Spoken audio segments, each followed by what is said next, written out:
第二首的灵感是，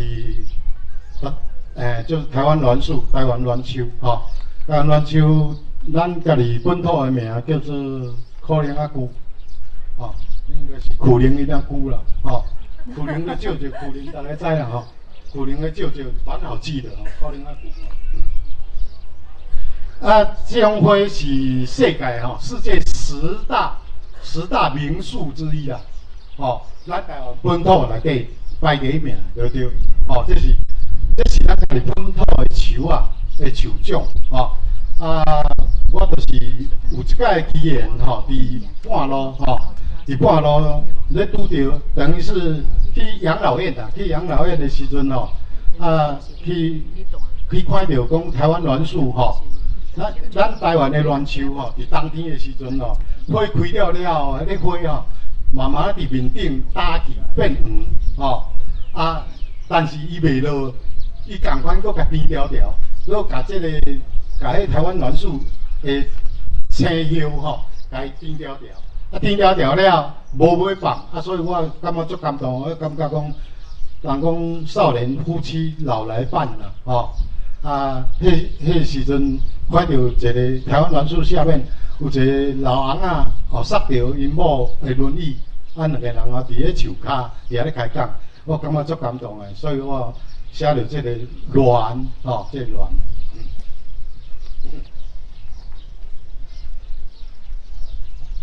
栾。聊那摆吼，靠啊，反正台湾新民歌组唱团的，佫替我唱嘛，所以我无压力啊，我成日讲我无压力。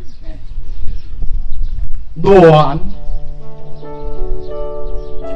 有一种栾，不管生老病死，对一支小雨伞，为了到一只轮椅，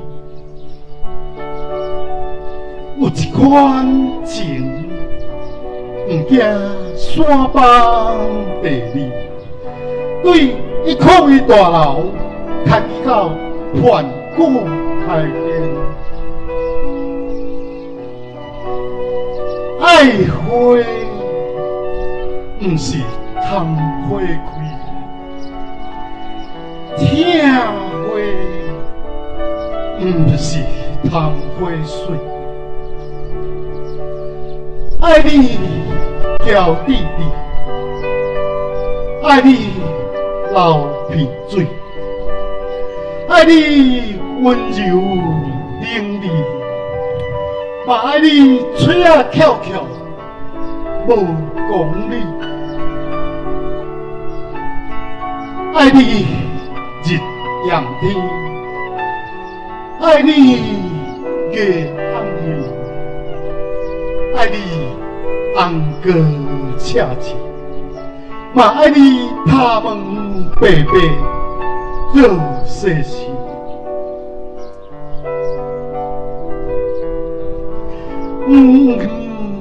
他亲亲，暖暖也绵绵，等候有一日，你若食到100年，花蕊大大流为记，风风飘飘做神奇，我犹原听你。抱你伫树尾顶坐大位，向天参拜，万年相思。我犹原听你，抱你伫树尾顶坐大位，向天参拜，万年相思。谢谢。